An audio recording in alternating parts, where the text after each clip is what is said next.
Hello, Rama Pupodu. Hope all are in good health, feeling great, wonderful, having a happy and peaceful life. Now let's continue with devotee Sampurnamal. He began with stories of his boyhood and gradually went on to talk about Vedanta, finally culminating in the teaching of the self. He taught her that the supreme state of truth is the state of I am. Bhagavan also gave Sampurnamal the Ripu Gita and explained its significance. This was not only the only thing Bhagavan taught Sampurnamal said. Bhagavan also taught us that work is love for others.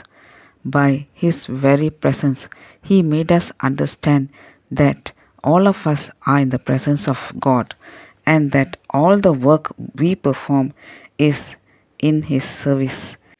He used cooking to teach us philosophy and spirituality. For instance, Bhagavan told me once, you must cover the vegetables when you cook them. Only then will they retain their flavor and be fit enough to eat. It is the same with the mind. You must put a lid over the mind and let it simmer quietly. Only then will a man become food fit enough for God to swallow. These meticulous instructions given by Bhagavan about cooking could leave a stranger with the wrong impression that Bhagavan loved good food and ate heartily. On the contrary, when Bhagavan was served food, he would mix up the little food that he allowed us to serve him. He would mix the sweet, the sour, and the spicy together and gulp it down indifferently, as if he didn't consider the state of the food at all. When we pointed this out to him, sometimes Bhagavan would smilingly say, enough of multiplicity, let there be unity. On another occasion, he said, why this separateness? Should not everything be one undistinguishable whole? Sampurnamal has given all of us a clue on how a spiritual seeker can mature quickly, easily, and effortlessly. This is possible only because of the Guru's grace, as it has been vouchsafed in the Hindu scriptures. The higher state of inner felicity is possible because of the Guru's grace, from which there is no escape. She said, Bhagavan too worked hard. He cooked diligently. He knew the exact proportion of the ingredients to be used. He was always correct, and he would advise us to do likewise. All we had to do was obey his instructions. If we thought of him as we cooked, our dishes would turn out to be delicious that day.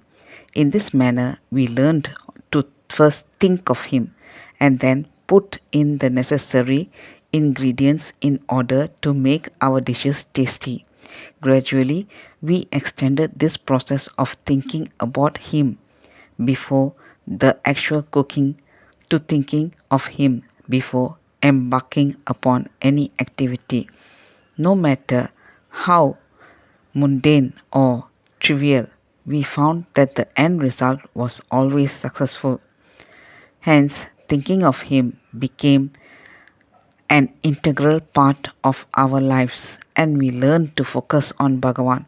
Whenever we were afraid, anxious, and or in pain, we only had to think of him in order to feel his helping hand descend on us. Quoting Bhagavan to affirm her statement, she added, for coming to the ashram and also for returning home, I had to walk through a jungle path all alone.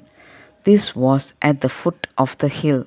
I was sometimes a little afraid. When Bhagavan came to know of my fears, he said, why are you afraid? Am I not with you? He confirmed this fact once again when Chinnaswamy asked me one day, "Why are you coming alone? Are you not afraid?" To this, Bhagavan replied, "Is she alone? Am I not with her all the time?" Let's continue in the next chapter. Thank you. Bye bye. Rama Rama Pupudu.